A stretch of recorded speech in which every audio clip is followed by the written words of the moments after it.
Mirëmbrëma për gjithë të nderuar shikues, nga unë dhe kolegu Bledian Koka do t'ju përcjellim edicionin qendror informativ. Dhe së bashku me kolegen Senata do t'ju përcjellim të gjitha ngjarjet kryesore të ditës deri në orën 19 të shohim së pari titujt. Komisioneri për zgjerimin në Bashkimin Evropian Johannes Hahn shuplak opozitës. Përmes një mesazhi në Twitter, ai thekson se procesi demokratik i zgjedhjeve duhet të vazhdojë edhe nëse disa të tjerë vendosin të qëndrojnë prapa. Liderët do të mbajnë përgjegjësi nëse do të përpiqen të pengojnë aspirantat legjitime të popullit shqiptar për një të ardhme më të mirë. Në kolegjin zgjedhor u hodhë sot shorti për trupën e gjyqtarëve që do të shqyrtojnë padinë e opozitës, e cila kërkon regjistrimin e listës së kandidatëve të partive pjesëmarrëse në zgjedhje.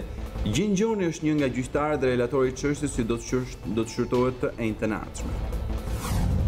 Kryetari i KQZ-s Denar Biba thotë se Partia Agrare nuk ka paraqitur lista kandidatësh, ndaj nuk është subjekt zgjedhor. Për këtë arsye nuk ka të drejtë ankimimi në kolegjin zgjedhor. Ekspertët e zgjedhjeve janë të ndarë mbi këtë çështje. Komisioni Evropian dënon thyrjet dhe kërcënimet në adresë të ambasadores Romana Vlahutin, të cilat sipas këtij institucioni synojnë të friksojnë diplomatën në punën e saj dhe kërkon që opinioni publik t'i dënojë ato. Komisioneri Hahn falenderoi Kadaren për letrën mbështetëse drejtuar zonjës Vlahutin. Shefi i misionit të FMN-s në Tiranë deklaroi sot se fondi do të bashkëpunojë me çdo qeveri që do të dalë nga zgjedhjet e ardhshme, por shtoi se do të ishte mirë që shqiptarët të marrin vendime të mençura.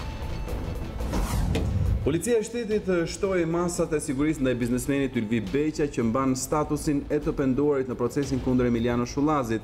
Ky vendim u mor pas dyshimeve se jeta e tij ishte në rrezik. Vrasja ish drejtorit policisë së Vlorës Artan Cuku duket se shpejt mund të zbardhet. Policia ka mundur të zbulojë profilin e ADN-s së autorit që do të krahasohet me atë të personave të dyshuar për krim. 11 qershori do të jetë data e zgjedhjeve të parakohshme në Kosovë. Presidenti Thaçi e vendosi këtë datë pas takimit me përfaqësuesit e partive politike në vend.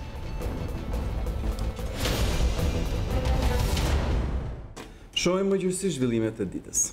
Komisioneri për zgjerimin në Bashkimin Evropian Johannes Hahn i jep një shuplak opozitës. Përmes një mesazhi në Twitter, Hahn thotë se procesi demokratik i zgjedhjeve duhet të vazhdojë edhe nëse disa të tjerë vendosin të qëndrojnë prapa. Liderët do të mbajnë përgjegjësi nëse do të përpiqen të pengojnë aspirantat legjitime të popullit shqiptar për një të ardhme më të mirë. Ky mesazh është përshëndetur nga kryeministri Edi Rama, që e cilëson të pazakonshëm për qytetarët shqiptar pa dallim.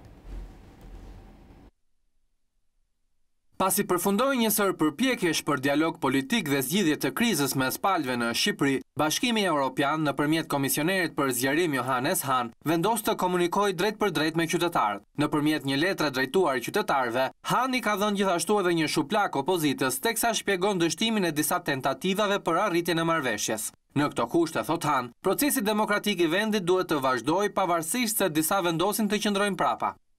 Një numër opsionesh janë ofruar me shpresën që partitë dhe liderët do t'i përmbahen përgjegjësive të tyre për të gjetur një zgjidhje të përbashkët. Fatkeqësisht, kjo nuk ka ndodhur. Zgjedhjet do të zhvillohen pa pjesëmarrjen e partive kryesore opozitare. Ishte zgjedhje e opozitës aktuale që të mos marrë pjesë në këto zgjedhje.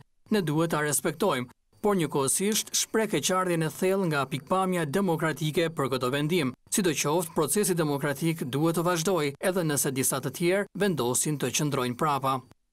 Komisioneri për zgjerim në letrën e tij u kujdes të nënvizonte gjithashtu se dënon me forcë thirrjet për të mos lejuar qytetarët të votojnë të lirë. Në këtë kushte, Hahn flet edhe për përgjegjësitë që do të mbajnë liderët politik nëse një gjë e tillë do të ndodhë. Liderët do të mbajnë përgjegjësinë nëse do të përpiqen të pengojnë aspiratat legjitime të popullit shqiptar për një të ardhme më të mirë. Bashkimi Evropian do ta monitorojë nga afër procesin zgjedhor. Do të vazhdojmë të mbështesim Shqipërinë në rrugën e saj drejt BE-s. Ndërkohë, duke komentuar mos zhvillimin e zgjedhjeve në Kavaj, eurokomisioneri deklaron se nga ky fakt nuk fitoi asnjë, por humbi demokracia. Por ndërsa kryeministri Rama, duke përshëndetur reagimin e komisionerit Johannes Hahn, ka cilësuar atë një mesazh të pazakonshëm për gjithë shqiptarët pa dallim. Për deputeten Majlinda Bregu, kjo ishte letra më e trisht që s'do donte të kishte mbërritur kurrë. Bregu thot se Europa sot vendosi të na bjerë kokës, pasi foli dhe u përpoq të na bind me gjuhë diplomatike dhe dashamirësi demokratike. me oferta e negociator, pasi ranë në vesh të shurdhët dhe kokforci. Europa sot e ka drejtuar gishtin nga Partia Demokratike, por u bën thirrje shqiptarëve të gjithë demokratëve të mos bien në të njëjtën humner me të. Le të jemi të qartë, përgjegjësia do të jetë e liderëve nëse ata do të shkelin aspiratat legjitime të popullit për një jetë më të mirë, ka deklaruar Han. Nuk qaj hallin as kryetarit Partisë Demokratike dhe as të ndokujt tjetër që nuk dojnë ndali dot këtë shkarje, por të atyre qindra mira demokratëve që nuk e donin PD-n rrugëve. Kryetari e deshi Partinë Demokratike në çadër dhe jo në parlament, në mosbindje civile dhe jo në zgjedhje, u gëzua nga ashtu quajtura fitore e kavajës që veç si e tillë s'duhej festuar asnjëherë. Sot ne nuk e meritonim këtë, shkruan Bregu që vijon më tej duke thënë se ikja nga betejë për asnjë arsye nuk është rezistencë ndaj kësaj mazhorance të frikshme e as përballje me Edi Ramën, por dorëzim para të keqes që ka zaptuar të përditshme në shqiptarëve, duke i dhënë një pushtet të pakufizuar të vetmit që pushtetin e lakmon dhe me të tallet. Analisti Besnik Mustafaj e konsideron si jo të re përmbajtjen e mesazhit dhënë sot nga komisioneri për zgjerim në Bashkimin Evropian Johannes Hahn.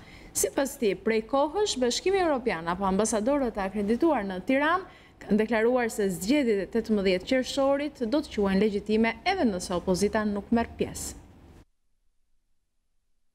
Ky nuk është një mesazh i ri që vjen nga Hani apo nga Komisioni Evropian apo nga Bashkimi Evropian. Insistimi i gjitha institucioneve evropiane, qoftë Komisionit, qoftë Parlamentit, qoftë zyra e Mogherinit, ka qenë që procesi duhet të jetë i përbërë nga dyja palët dhe se zgjedhjet duhet bën me 18 qershor gjithsesi, madje edhe kësaj deklarate të Hanit i ka paraprit deklarata disa ambasadorëve të vendeve të rëndësishme të Bashkimit Evropian, të cilët kanë thënë se zgjedhjet do të jenë nuk do të jenë të mira, po do të jenë të ligjshme. Pra, njohja e legjitimitetit të këtyre zgjedhjeve për mua është paralajmërimi, inkurajimi njëkohësisht i mazhorancës aktuale për të vazhduar procesin deri në fund. Para daljes së Hanit dhe të përfaqësues të Bashkimit Evropian ka dalë ambasadori amerikan, pra në këtë pikë nuk ka asgjë të re. Pastaj këto ambalazhimet e tjera do mbajnë ata që mbeten brapa, do mbajnë përgjegjësi para popullit shqiptar e tjerë. Këto janë emocionet Hanit dhe një komisioner nuk ka pse i fut këto, sepse nuk ato liderët e shqiptarët, mirë apo të këqij, do mbajnë përgjegjësi para shqiptarëve, nuk mbajnë përgjegjësi para Hanit. Pra ata do gjykohen nga opinioni publik shqiptar, nga zgjedhësit shqiptar, nga qytetaria shqiptare në fund kur vinë punat e kutija e votimit. Zgjidhja e mosmarrëveshjeve dhe vazhdimi i rrugës së vështirë të demokracisë ka qenë mesazhi kongresmenëve amerikanë ndaj liderëve kryesorë në Shqipëri. Mesazhi publikohet nga ambasada amerikane në Tiranë një ditë pas vizitës së kongresmenëve. Një ditë pas vizitës së delegacionit të Kongresit Amerikan, ambasada e Shteteve të Bashkuara të Amerikës në Tiranë zbardh mesazhin e përcjell ndaj liderëve kryesorë në vend. Zgjidhja e krizës politike mbetet hap vendimtar për vijimin e proceseve demokratike. Antarët e delegacionit i nxitën të gjitha palët për t'u bashkuar dhe për të zgjidhur mosmarrëveshjet mes tyre, si dhe për të vazhduar punën e vështirë të demokracisë. Ata nënvizuar rëndësinë e zbatimit të reformës në drejtësi, forcimin e zbatimit të ligjit, si dhe theksuan rëndësinë që partitë të marrin pjesë në procesin demokratik, shkruhet në mesazhin e publikuar nga Ambasada e Shteteve të Bashkuara të Amerikës. Delegacioni me antarë të dhomës së përfaqësuesve të Shteteve të Bashkuara udhëhequr nga kongresmeni Bob Goodlatte u takuan të mërkurën me kryeministrin Edi Rama, kreun e PD-s Lulzim Basha, presidentin aktual Bujar Nishani dhe pasuesin e tij Ilir Meta, si dhe ministrin e jashtëm Ditmir Bushati, në përpjekje për të zgjidhur ngërçin politik dhe futjen e Partisë Demokratike në zgjedhje. Vizita e tyre i paraprin asaj të zëvendës ndihmës sekretarit amerikan të shtetit Hoyt Bryan Yee, i cili pritet të vizitojë Tiranën të hënën. Yee pritet të bëjë një tjetër përpjekje drejt afrimit në një tryezë të dy liderëve të partive politike kryesore në vend. Gjingjoni është gjyqtari që do të përcaktoj fatin e zgjedhjeve të 18 qershorit, pas padisë Partisë Agrare për regjistrimin e listave të kandidatëve për deputet të dorëzuara në KQZ, Shorti me Gogla përcaktoi trupën gjykuese. Gjyqtari Gjingjoni do të jetë edhe relatori çështjes, e cila do të shqyrtohet të njëjtën e ardhshme. Dafina Morina për gjyqtarin Gjingjoni. Fati i zgjedhjeve të 18 qershorit duket se është në dorën e gjyqtarit Gjingjoni. Shorti i hedhur nga kolegji zgjedhor përcaktoi trupën gjykuese për shqyrtimin e ankesës së bërë nga opozita, e cila kërkon regjistrimin e listave të kandidatëve të partive pjesëmarrëse në zgjedhje. Në këtë trup janë përzgjedhur 5 gjyqtarët që do të vlerësojnë vlefshmërinë ose jo të pretendimeve të Partisë Demokratike për shkeljen e afateve ligjore të dorëzimit të listave në KQZ nga partitë politike. Trupa gjykuese e dal nga shorti do të drejtohet nga gjyqtari Gjingjoni, i cili është edhe pjesë e grupit të gjyqtarëve Tomor Skreli, Sotiraj Lubonja, Ridvan Hado dhe Artur Malaj. Të mërkurën e 10 majit, opozita përmes Partisë Agrare ankimoi listat e kandidatëve për deputet partive politike, të cilat kanë vendosur të shkojnë në zgjedhjet parlamentare të 18 qershorit. Të listat të shumicës parlamentare janë cilësuar si të paligjshme nga opozita, me argumentin se dita e fundit për dorëzimin e listave në KQZ ishte 28 prilli dhe jo data 29. Opozita do të përfaqësohet në kolegjin zgjedhor në siglën e Partisë Agrare të Agrondukës, si i vetmi subjekt i këtij grupimi i regjistruar në zgjedhje. Çuarja në kolegjin zgjedhor të listave duket se është një skenar i Partisë Demokratike për t'i bërë ligjërisht të pamundura zgjedhjet pa opozitën. Kryetari i KQZ-s Denar Biba thot se Partia Agrare nuk ka paraqitur lista kandidatësh, ndaj nuk është subjekt zgjedhor. Për këtë arsye nuk ka të drejtë ankimimi në kolegj. Ekspertët e zgjedhjeve Çerim Gjata dhe Ilirian Celibashi janë të ndarë mbi këtë çështje. Subjektet zgjedhore kanë të drejtë të bëjnë ankimimin në kolegjin zgjedhor të gjykatës së apelit kundër vendimeve të KQZ-s, kur ato cënojnë interesat e tyre. Me citimin e këtij nene, kryetari i KQZ-s Denar Biba kërkon të hedhë poshtë kërkesën e bërë nga Partia Agrare Ambientaliste, duke shtuar se kjo forcë politike ka paraqitur kërkesë në KQZ për t'u regjistruar në zgjedhje, por në vijim u regjistrua dhe nuk paraqiti listë kandidatësh, as në fatin e fundit që ishte data 29 prill 2017.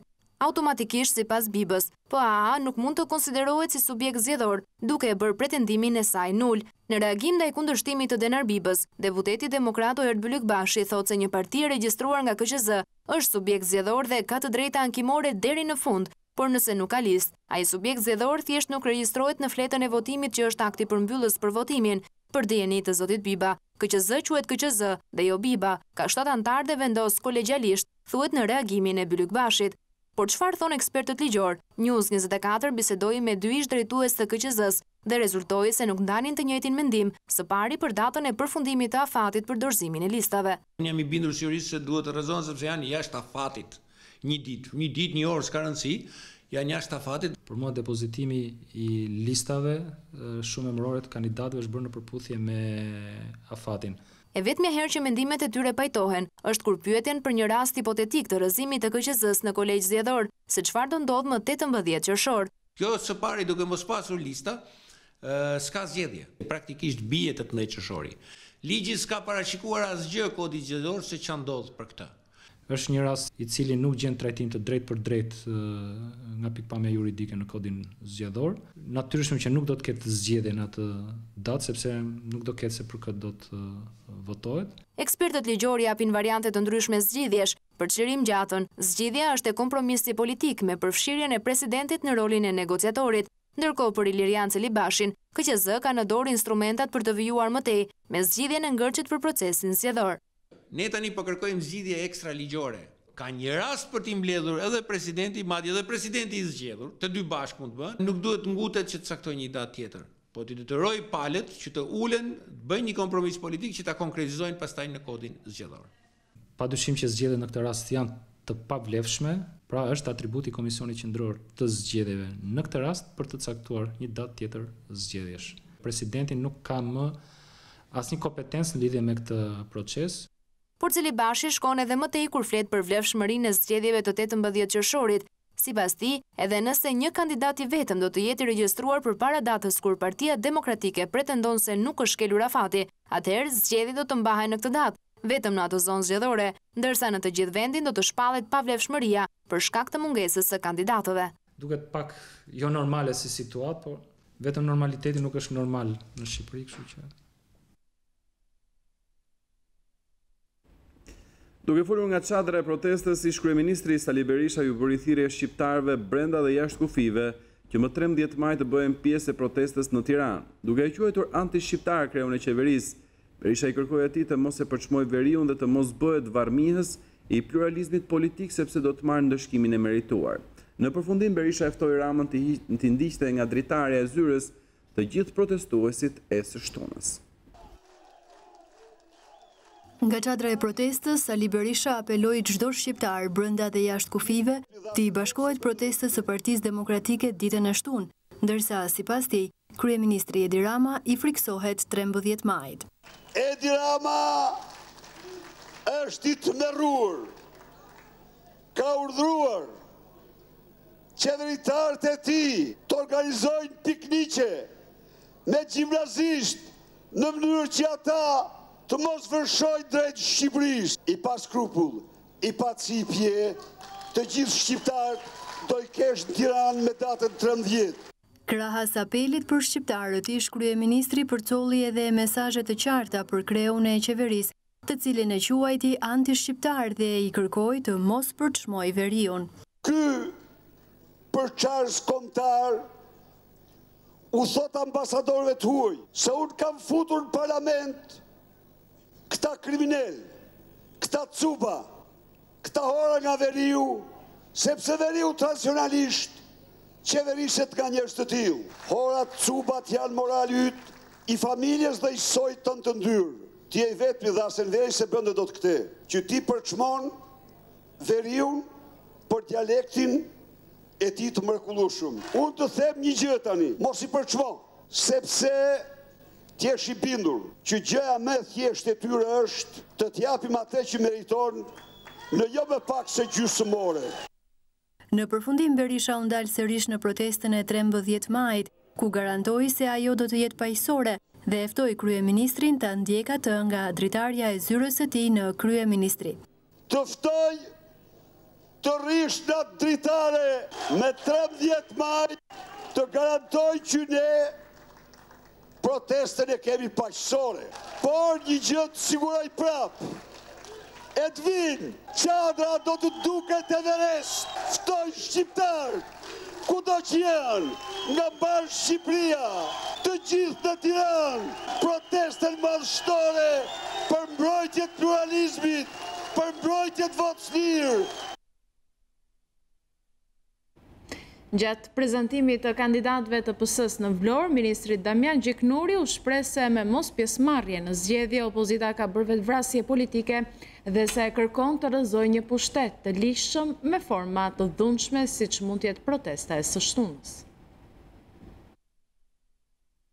Gjatë prezantimit të kandidatëve për deputet në qarkun e Vlorës, ministri Damian Gjiknuri, teksa komentoi situatën politike në vend, tha se Partia Demokratike me mos pjesëmarrje në zgjedhje ka bërë një vetvrasje politike dhe se zgjedhjet nuk mund të shtyhen pasi datën e tyre përcakton ligji dhe kushtetuta.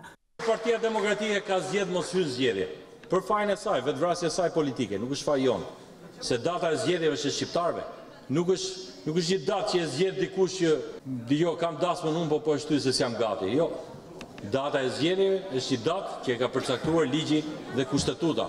Ai që do të garoj dhe që pretendon që ne kemi qeverisë keq dhe ata mirë, le të shkojnë të kërkojnë votën shqiptarëve.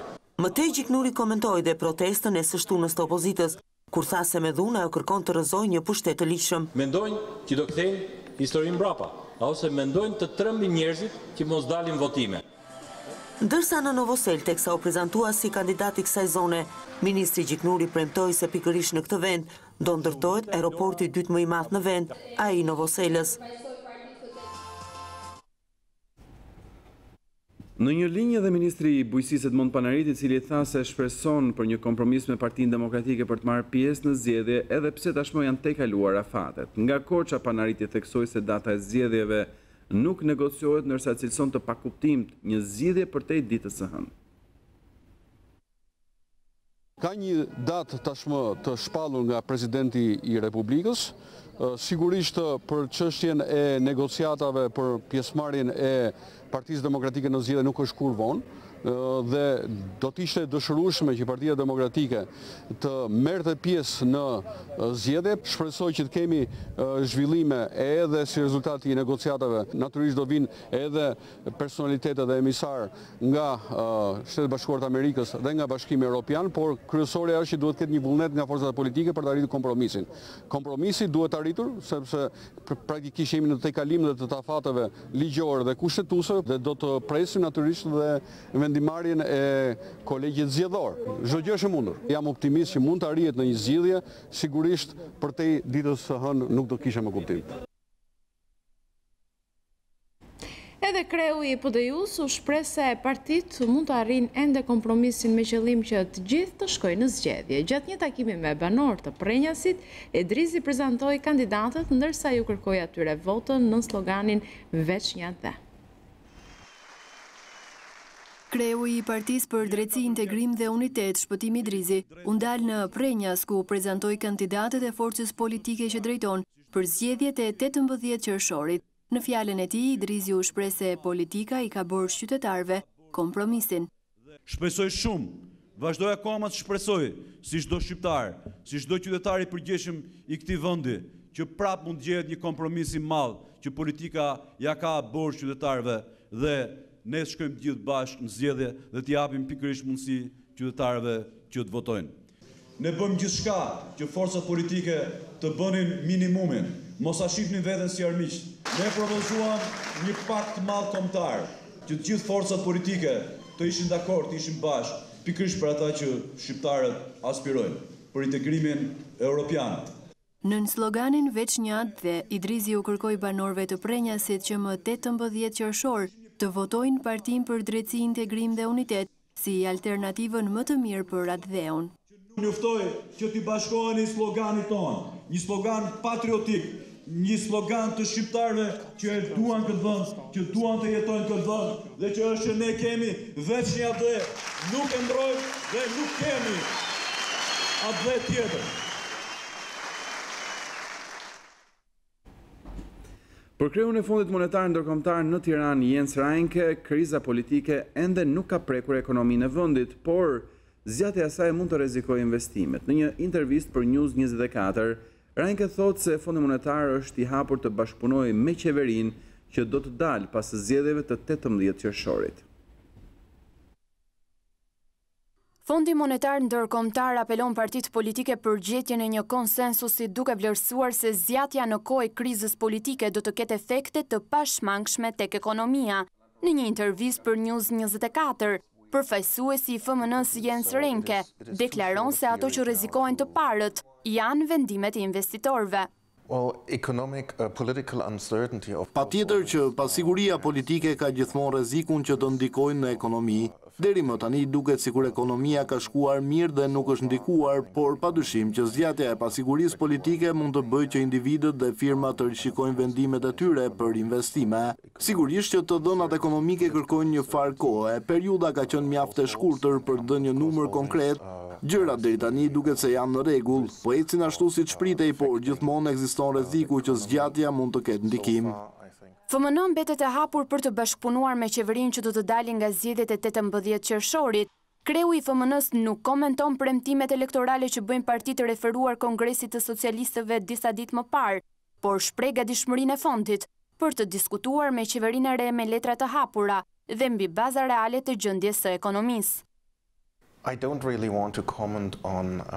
Nuk dua të komentoj në fakt për platformat elektorale që partitë zgjedhin që të shfaqin gjatë kësaj kohe. Është detyra e publikut shqiptar që të gjykojë mbi platformat e partive. Ne presim që të bashkëpunojmë me qeverinë që do të dali pas zgjedhjeve dhe atëherë do diskutojmë për politikat ekonomike. Në prag të zgjedhjeve, apeli që FMN bën për të gjithë qytetarët dhe klasën politike është për vendime dhe zgjedhje të matura. Mendoj se do të ishte mirë që shqiptarët të merrnin vendime të mençura qoftë në aspektin politik, qoftë në aspektin ekonomik. Situata aktuale politike po krijon shqetësime edhe për ekonominë. Kështu shpreh ish kreu i LSI-s Ilir Meta gjatë një takimi me anëtarësinë e LGI-s në kombinat.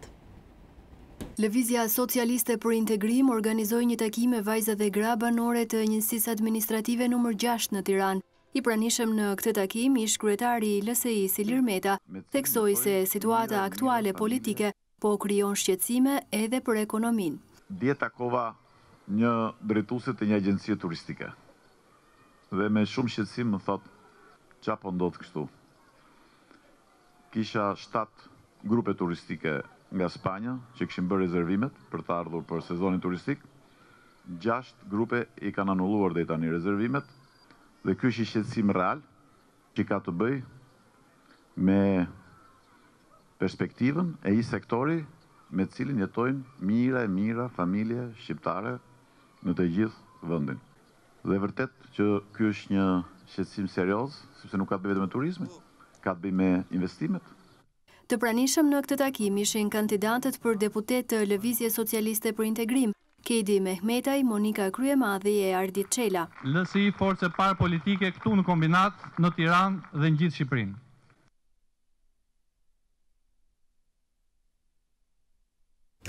Ambasadorët e Shtetet Bashkuara të Amerikës, Bashkimit Evropian dhe OSBE-s në Shqipëri ishin sot në mesditë në zyrën e Ministrit të Brendshëm Fatmir Xhafaj, ku qëndruan me të për rreth 30 minuta në qendër të takimit mes ambasadorëve Lu, Romana Vlahutin dhe Bernd Bohart. Besohet se ka qenë situata politike në Shqipëri, procesi zgjedhor dhe kryesisht protesta 13 majit e paralajmëruar nga Partia Demokratike në bulevardin Dëshmorët e Kombit. Partia Demokratike ka lajmëruar se protesta 13 majit do të jetë më e madhe se ajo e 18 shkurtit dhe se këtë ditë do të rrëzohet Republika e Vjetër, ndërsa ministri Xhafaj ka deklaruar se policia do të përgjigjet ashpër nëse synohet destabilitet. Nga ana tjetër, ambasada amerikane paralajmëroi qytetarët e saj të kenë kujdes pasi edhe pse s'ka njoftim specifik për sulm ndaj tyre, sipas ambasadës, edhe protestat paqësore mund të kthehen në konfrontim. Brukseli e ka dënuar gjuhën e përdorur ndaj ambasadores së Bashkimit Evropian në Shqipëri Romana Vlahutin. Në një prononcim për BIRN, Komisioni Evropian deklaroi se nuk do të tolerojë kërcënime për të intimiduar drejtuesen e BE-s në Shqipëri dhe stafin e delegacionit. Më herët, komisioneri për zgjerimin në BE, Johannes Hahn, falenderoi shkrimtarin Ismail Kadare për reagimin e tij ndaj Vlahutin. Komisioni Evropian ka reaguar pas kërcënimeve të bëra në adresë të ambasadores së Bashkimit Evropian në Tiranë Romana Vlahutin. Në një prononcim për BIRN, Komisioni Evropian deklaroi se nuk do të tolerojë kërcënime për të intimiduar drejtuesen e BE-s në Shqipëri dhe stafin e delegacionit. Thirrjet për dhunë dhe gjua e urrejtjes janë të papranueshme. Kërcënimet synojnë të friksojnë ambasadoren që të bëjë punën e saj, e cila e vitin e fundit është fokusuar tek reforma në drejtësi në Shqipëri. Bashkimi Evropian shpreson se opinioni publik shqiptar do të jetë në anën e ambasadores në këtë betejë dhe të dënoj gjuhën e urrejtjes dhe përpjekjet për të friksuar diplomatën e lartë. Ndërkohë më herët, komisioneri për zgjerim në Bashkimin Evropian Johannes Hahn, përmes një postimi në Twitter, ka falenderuar shkrimtarin shqiptar Ismail Kadare për mbështetjen e dëshmuar një ditë më parë për ambasadoren e BE-s në Tiranë. Nëpërmjet një letre, komisioneri Hahn shkrua në llogarinë e tij në Twitter: Faleminderit të madhit Ismail Kadare për mbështetjen që tregoi për ambasadoren Vlahutin. Bashkimi Evropian punon fort për të gjithë shqiptarët. Ky postimi Hahn vjen një ditë pas letrës që Ismail Kadare i drejtoi ambasadores Vlahutin me një ndjes për fyrjet në adresën e saj nga gazetari Kastriot Miftaraj. Në letër Kadare shpreh ronditjen për fyrjen që është bërë asaj. Kadare shkroi këtë letër pas publikimit të shkrimit të gazetarit Miftaraj, i cili në një shkrim me etiketime tejetfyese për ambasadoren e mbyllte me fjalinë: çdo shqiptar mund ta vrasë Romanën dhe ky nuk është një akt terrorist. Ministri e Punës Olta Xhaçka dënon shkrimin fyes ndaj ambasadores së Bashkimit Evropian Romana Vlahutin dhe vlerëson çdo shqiptar që refuzoi të bëjë pjesë e gjuhës së urrejtjes. Deklarata e saj u bë ndërsa ndodhej në krah të diplomatës Vlahutin gjatë aktivitetit për 30 vjetorin e programit Erasmus. Dua të mbështes fort mesazhet e çdo shqiptari që u distancua nga gjuha e dhunës, marramendjet e dashakeqësisë dhe dhunimi i punës bërë nga Bashkimi Evropian edhe nga zonja Vlahutin. Jam e sigurt se çdo njeri normal, çdo qytetar i denj e refuzon gjuhën e urrejtjes ndaj kujtdo, aq më pak ndaj një zonje. Çdo kush që mbart brenda vetes vlerat më të mira të qytetarisë dhe respektit për tjetrin, duhet të distancohet nga gjua e dhunës dhe çdo forme regresive të shprehuri në media apo në publik.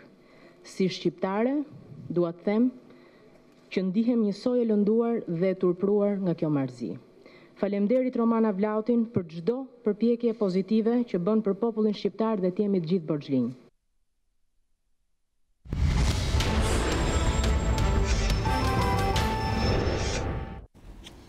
Presidenti i Republikës së Kosovës, Hashim Thaçi, ka vendosur që më 11 qershor të mbahen zgjedhjet e parakohshme në vend. Thaçi e mori vendimin pas një takimi me përfaqësuesit e partive politike, ku mungonte lidhja demokratike e Kosovës.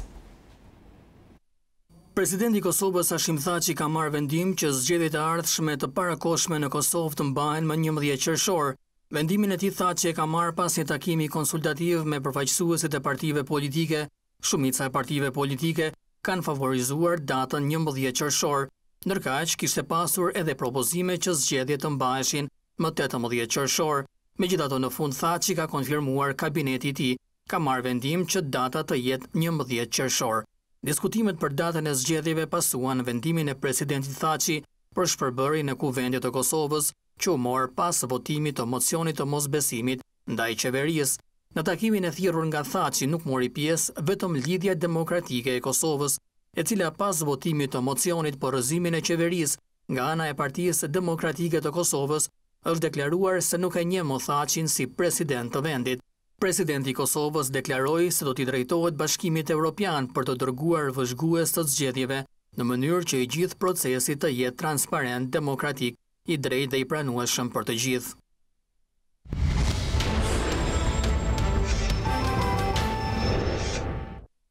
Policia e shtetit të shton masat e sigurisë ndaj biznesmenit Ylvi Beqa që mban statusin e të penduarit në procesin kundër Emiliano Shullazit. Ky vendim u mor pas dyshimeve se jeta e tij ishte në rrezik. Jeta e biznesmenit Ylvi Beqa mund të jetë në rrezik. Ky dyshim ka detyruar zyrën për mbrojtjen e dëshmitarëve të drejtësisë të shtojë masat e sigurisë për biznesmenin dhe familjen e tij. Lajmi konfirmohet nga burimet të besuara të News24-s, të cilat bën me dije se prej të paktën 2 javësh i penduari në çështjen kundër Emiliano Shullazit por ruhet në masa të rrepta sigurie. Zyrtarisht drejtoria e policisë së shtetit nuk preferoi të bënte komente për këtë çështje, por burimet shtuan se masat u ndërmorën pas dyshimeve se jeta e Beqas mund të rrezikohej nga të pandehurit apo persona të tretë, të cilët kanë interes të drejtë për drejtë për çështjen në fjalë. Mësohet se në bazën ku Beqa mbahet në ruajtje, qëndrojnë forca të shumta speciale dhe policie për të shmangur çdo kontakt të tij me njerëz që mund të përbëjnë rrezik potencial për të. Ylvi Beqa është dëshmitar i kyç kundër Emiliano Shullazit dhe të pandehurve të tjerë, Gilmando Dani, Endrit Qyqja, Endrit Zela dhe Blerim Shullazi.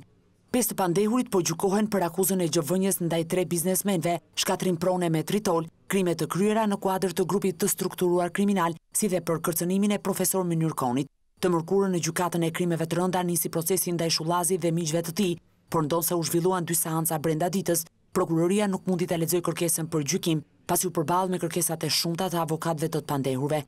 Seanca e radhës ndaj Emiliano Shullazit dhe të pandehurve të tjerë pritet të zhvillohet me datë 23 maj.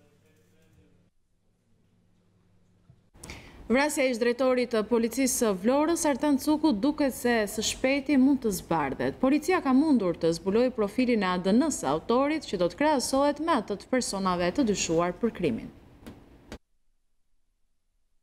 Policia ka mundur të grumbullojë disa prova shumë të vlefshme biologjike, të cilat mundësuan edhe zbulimin e profilit gjenetik të ADN-s së autorit të vrasjes së ish drejtorit të policisë së Vlorë, Artan Cuku, më 8 prill në Tiranë. Profili gjenetik i zbuluar nga provat biologjike të gjetura në vendin e krimit do të përdoret në hetime duke e krahasuar me profilet gjenetike të personave që po hetohen në 3 pistat kryesore, ku është orientuar policia: vrasje për hakmarrje, për shkak të biznesit dhe për shkak të detyrës si drejtor policie në Vlorë. Në vendngjarje policia ka grumbulluar edhe një numër të konsiderueshëm shenja gishtash, por këto nuk e kanë ndihmuar hetimin, pasi në hollin e pallatit ku ndodhi ngjarja, para policisë kishin qenë edhe të tjerë njerëz, të cilët kanë prekur dyert e ashensorit apo të derës së jashtme. Paralelisht, me provat e grumbulluara në vendngjarje, policia po punon edhe në pamjet filmike të siguruara nga kamerat e sigurisë. Këto pamje, përveç se janë bërë publike në media, po ju tregohen edhe të gjithë agjentëve kriminalistë të policisë dhe personave të cilët të vuajnë dënimin, me qëllim identifikimin e personit të shfaqur në video. Po planifikonin të shqisni në Lezhë 9 mina me telekomand të pajisura me telefon për shpërthimet në distancë, arrestohen 2 të rinj. Hetimet që zgjatën disa javë finalizuan me sukses, ndërsa po kërkohen edhe personat të tjerë të cilët besohet se janë të përfshirë në këtë aktivitet.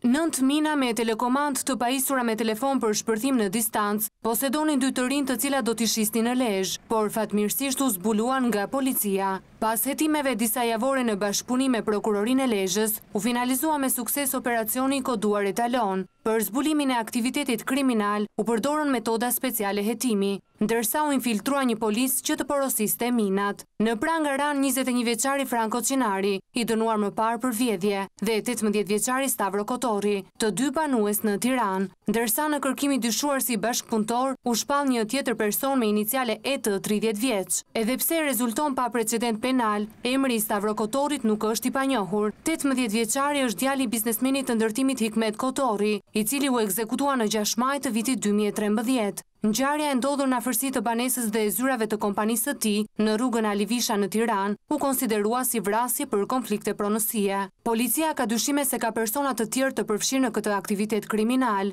ku u sekuestrua 9 mina me telekomand të pajisura me telefon për shpërtim në distancë, një çantë sportive, një kallëp lëndë shpërthyese tritol, si dhe materiale të tjera që shërbenin për përgatitjen e këtyre minave. Ende nuk ka një pjesë zyrtare për qëllimin e prodhimit dhe përdorimit të minave për shpërthim në distancë.